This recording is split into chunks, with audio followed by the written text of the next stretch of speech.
I did one light study every day for a year, 30 minutes tops. The intention was never to study every day. That's the funny thing. I kind of just fell into it and created a habit that was really enjoyable and satisfying and productive to do. You see, I'm really not the type of person that can easily just sit down, study, and do something every single day. I had hardly any experience with color. Now, I dabbled in it when it comes to digital painting, but I definitely had more experience with pen and paper. So everything that kind of went into it really didn't make much sense to me. Now, I thought it did. I thought I knew it all to a certain degree. And I slowly realized that, well, the deeper I dove into that rabbit hole that is color, well, I really had no idea. Now, what was my first step?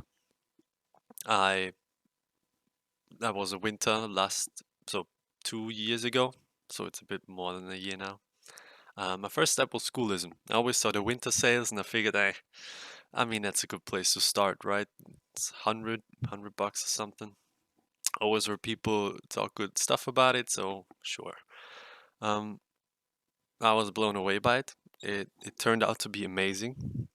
I did the frame a day workout specifically for light with Helen, Miguel, and Jen, which was amazing. It mostly took a look at composition, about how frames specifically from cinema are built, and where you position your values, um, how you want to do it in general, and how you can study from it. The other one was a digital painting workout from Wouter Tulp, um, which was also mind-blowing to me because it really started on the basics. So you start with black and white, one value, and you try different methods, try different ways of going about it when it comes to how you can frame things without actually framing them, how you can apply light, color, uh, and how to study from it. Now, the first thing I realized, and the first thing I learned, was that color for me was not the most prevalent issue. I had different things to work on. Now, I thought that I had a good enough understanding of those principles to learn how color works. But I never realized that those principles that I thought I had a good enough understanding uh, just make you understand how color works. It is one and the same thing. Um, I knew I had to tackle a couple of different aspects of art in order to get where I want to be. Now, with these two workouts I did, and I did one every day for 2 months. So one was just about a month. It was half an hour in the morning, so you grab a cup of coffee and sit down and just do it, half an hour. It's done. And it turned out, well, as I said, I loved it. I thought it was awesome. Now, after these 2 months, I wasn't an expert in light and values, far from it, but it made me realize what I need to look at. And it turns out that the thing that you need to look at, the observing part of art, is way more valuable than any cheat art advice anyone can give you um, online or, well, in person for that matter. So I started to do studies on my own, and where I previously copied what I saw with little understanding of what it was that I had on my screen, and now was able to, well, make sense of what I was trying to study. So it was much more a conscious effort. I didn't just copy an image for the sake of copying it. I tried to do it because I really wanted to look at how the shadow shapes worked, and how it is different from a night scene to a day scene. Night scene to a day scene, or how bounce light worked, or subsurface scattering, or I don't know, atmospheric perspective, whatever, really. Now, starting off, uh, as I said in another video, when I really got going was when Ponderings released its first video, or their first video, sorry. And it basically fit exactly what I was doing at that time. And so I kind of took that as the first cut of where I want to start, and just went from there. Now, the egg Obviously not perfect, but you see, it's just the basics, half an hour, keep it simple, keep going, you know. Next one, I don't even know what they called in plums. There we go. You know, and those are a couple of days in between, by the way. So I'm not going to show you every single one. We'd be here for quite some time. Tried my hand on some texture, on how you know light works on metal compared to on the plums, um, on the contrast, on the fading to black, on the value combination, just the basic things. Next one, um, I didn't just study the light things of it. I tried to combine it with different materials and stuff that I found. So basically, again, I went on Pinterest and took what I found and tried to do something with it. Obviously, not the greatest. So in hindsight, very much so see a lot of things wrong with it. But that in that sense, it doesn't really matter because the gist of it comes across, and you just put in some work. Now, an example of how it shouldn't look is goddamn.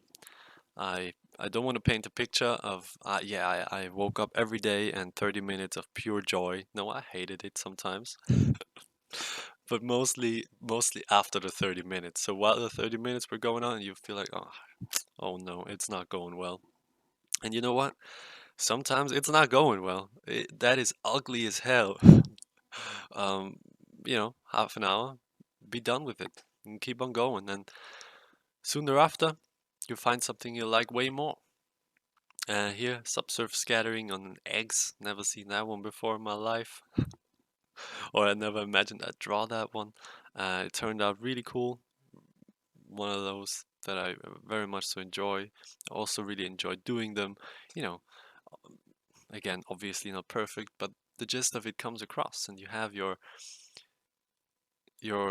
different aspects that you really want to check out. So it's easy to study it when you put the focus on something. So you say, okay, in this image I really want to go, besides the very base lighting that I know right now, that I have checked out beforehand, meaning core shadow, cast shadow, whatever it is, highlights. I now look at a very specific part of it, and those images help me be able to do that way more and way easier. As for a portrait, I did a couple of different subjects. Again, I thought this one was really cool because you have some subsurface scattering, you have a rim light, it's very loose. Again, half an hour. You just try and make it work, really, and you just try and make it work. So again, I am awful at landscapes. I'm really bad at landscapes. So what I figured, I did a couple of those. I just look at a style that I like. I'm pretty sure that is Ghibli. Um, and just try it out. And just with the values I learned, things get way easier. As you see this, I don't even know if I took half an hour on this one, but just throw it in there and try, and you'll see the results. Because I would have never made the rocks on the left side a bit bluish beforehand, but they work now, and they didn't previously. Same thing with the shadow areas in the front part of it. You can get a bit more artsy with it. You can really exaggerate the red tones or really drive the focus into the face rather than anything else. And basically, I just faded out everything else. Tried to do it, focus on mostly, obviously, the face, on the wrinkles of it, on the expression, and ended up, somewhere here. Now, this one didn't take half an hour. It'd be very nice if it did. But it's basically just the same thing, but refined a bit. And that's it. It's the same thing, but refined just to a decent amount. And all that came from, or where I came from was that. And with that, I think you can do it as well. It's not. I have slacked a bit because of work and other, different things, but I definitely pick it up again. My intention behind this video wasn't to toot my own horn about how I did something 1 year every day, whatever. I really want to give perspective at how quote unquote easy something like that can be.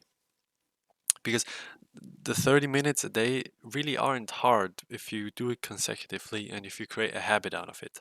And I hope I could motivate to for you to do the same, because it is definitely worth it and it's a lot of fun. And I mean, that's what we're all here for, right? That's it for the video. Thanks for watching. Take care. See you next time. Bye.